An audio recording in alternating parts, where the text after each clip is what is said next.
भारतात वस्तू व सेवा कर प्रणालीच्या यशस्वी अंमलबजावणीत सनदी लेखापालांची भूमिका महत्त्वपूर्ण राहिली आहे।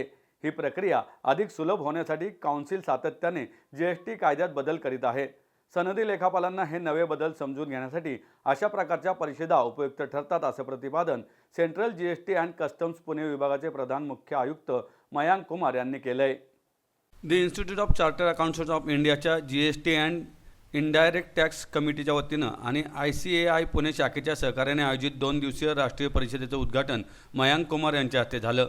म्हात्रे पुलाजवळील सिद्धी बँकवेट येथे झालेल्या कार्यक्रमावेळी जीएसटी कमिटीचे vice chairman CA Umesh Sharma, केंद्रीय समिती सदस्य CA चंद्रशेखर चितळे, विभागीय समिती सदस्य CA रेखा धामनकर, CA अभिषेक धामणे, CA राजेश अग्रवाल, पुणे शाखेचे अध्यक्ष CA सचिन मनियार व्यासपीठावर, तर ICAI पुणेचे उपाध्यक्ष CA प्रणव आपटे, सचिव CA निलेश येवलेकर, खजिनदार CA नेहा फडके, कार्यकारिणी सदस्य CA Sarika दिंडोकर, CA Nandkumar Kadam, CA Rishikesh Badve, CA Pritesh Vinod आदी सभागृहात उपस्थित होते।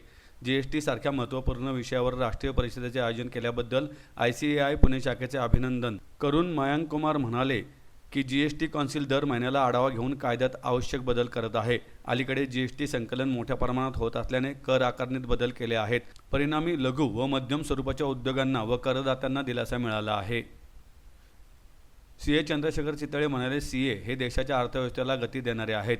जीएसटी अधिक सुलभ होण्यासाठी अर्थसंकल्पात योग्य तरतुदी करण्यासाठी सनदी लेखापाल शिफारसी करतात। देशाची अर्थव्यवस्था मजबूत व्हावी, करदात्यांना चांगल्या पद्धतीने कर भरणा करता यावा यासाठी CA परिश्रम घेत असल्याचं त्यांनी सांगितलं।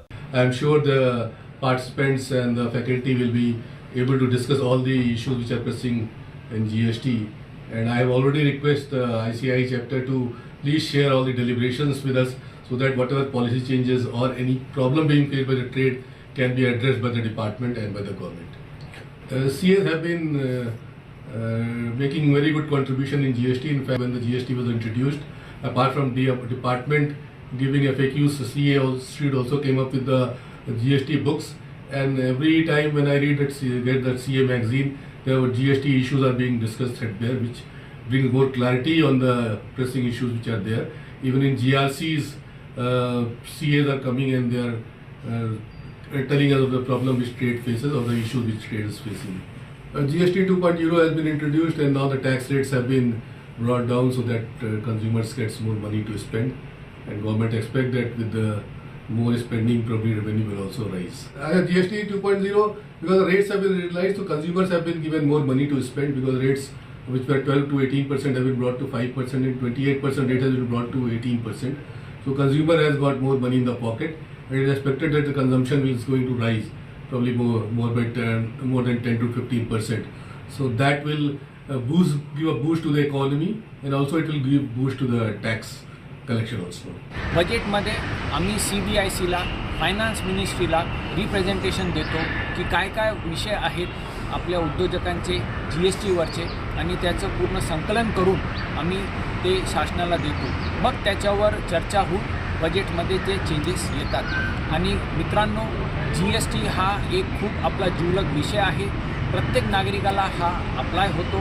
त्याचमुळे सगळे CA मिळून देशाच्या उन्नतीसाठी GST अजून कसा सुलभ होईल, अजून कसा चांगला होईल याच्यावर आम्ही निर्भर देतो, कारण की CA म्हणजे पार्टनर इन नेशन बिल्डिंग। अधिक लोकांना इच्छा असून देखील आम्हाला 500 लोकांपर्यंत ती मर्यादा ठेवावी लागली, कारण सर्वांमध्येच उत्सुकता आहे की GSTमध्ये हे सतत बदल होत असतात, कायद्यात बदल होतात, नवीन नवीन सर्क्युलर्स निघतात, नवीन नवीन आदेश निघतात, असे डिसिशन्स येत असतात।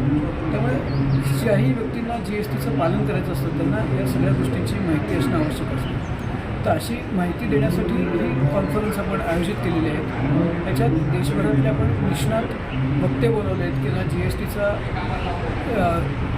जास्त वर्षांचा अनुभव आहे, सुरुवातीपासून ते GST बघतायत, आणि अनेक पिढ्यांवरचे ते सल्लागार आहेत। वेगवेगळे विषय जे आहेत आणि वेगवेगळे चेंजेस जे झाले त्याच्या संदर्भात CA मेंबर्स, CA स्टुडंट्स यांना अवगत करणे, त्यांना टेक्नॉलॉजिकली अपग्रेड करणे, त्यांना CA मेंबर्स आणि CA स्टुडंट्स अपडेट झाले तरच ते जे बाकीचे आपले रेग्युलर कस्टमर्स आहेत किंवा क्लायंट्स आहेत त्यांना प्रॉपर ज्ञान देऊ शकतात, आणि ते गव्हर्नमेंटच्या ज्या नवीन पॉलिसीज आहेत किंवा नवीन चेंजेस जे आहेत ते ॲक्च्युअल कस्टमरपर्यंत नेण्याचं काम हे CAs करतात. तर त्याच्यामुळे ICAI नेहमी हे प्रयत्न करते की कधीही कुठल्या लॉमध्ये चेंजेस झाले तर असे टाईम टू टाईम आम्ही नॅशनल कॉन्फरन्सेस होस्ट करतो, जेथे आम्ही या विषयांवर चर्चासत्र करून लोकांपर्यंत फक्त ते नॉलेजच पास ऑन नाही करत, तर त्याच्यावर आम्ही त्यांच्या काही क्वेरीज असतील किंवा त्यांच्या काही विशेष क्वेश्चन्स असतील तर त्याच्यावर पण चर्चासत्र अरेंज करतो, ज्याच्यानी क्लॅरिटी येते आणि मग ते लॉ उपयुक्तपणे प्रत्येक टॅक्सपेअरपर्यंत पोहोचू शकतात. सो या उद्देशाने आत्ता आम्ही हे GST केलेलं आहे. याच्या आधी आम्ही GCCवर एक 15 दिवसाआधी 2 दिवसाचं ज्ञानसत्र ठेवलं होतं. त्याच्या आधी डायरेक्ट टॅक्सवर पण आम्ही केलं होतं, जो नवीन इन्कम टॅक्स कोड आला आहे त्याच्यावर पण केलं आहे. सो अशा प्रकारची संधी आम्हाला HO कडनं नेहमी मिळत राहते आणि त्याच्याबद्दल आम्ही आमच्या हेड ऑफिसचेही आभार.